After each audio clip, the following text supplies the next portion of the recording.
नमस्कार मंडळी. आजचा रविवार जपानमध्ये आहे मी. ही माझ्या सोसायटीतले आसपासचे काही सोसायटीच्या मध्ये जे अंगण आहे, म्हणजे आय मीन ग्राउंड बनवलेलं आहे मी. किती सुंदर बनवलेलं आहे. मुलांना खेळण्यासाठी आहे बरंच इथे. मुलं खेळत पण नाही. आणि चारी भोवताल असे बिल्डिंग्स आहेत आणि मध्ये त्यांनी गार्डन केलेलं आहे ॲक्च्युली. असं छानसं वेल डिझाईन आणि जवळपास 50 ते 55 वर्षापूर्वीचं हे लँडस्केपिंग आणि आर्किटेक्चर आहे ॲक्च्युली. म्हणजे 1970च्या काळात बांधलेले या सोसायटीज आहेत.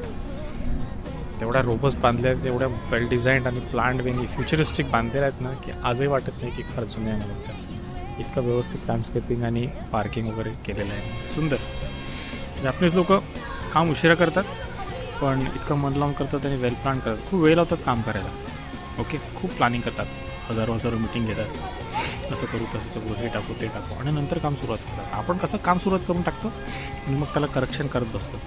ह्यांना पूर्ण प्लॅन करून वेल प्लॅन बनवतात, सगळे डिझाईन डॉक्युमेंट बनवतात आणि मग त्या डॉक्युमेंटनुसार हे लोक प्लॅन करतात. तर जबरदस्त आहे. आपण ॲक्शन घेऊन मग करेक्शन करतो. हे लोक ॲक्शन घ्यायच्या पहिले खूप सारं प्लॅनिंग करतात आणि त्या प्लॅनला मग एक्झिक्यूट पण करतात तशाच प्रकारे. त्याच्यामुळे यांचं काम खूप जबरदस्त होतं असं मला वाटतं. माझं पर्सनल मत आहे. मे बी हे खूप काही करेक्ट नसेल मे बी, बट ठीक आहे. तेच मला छोटासा दाखवायचा होता.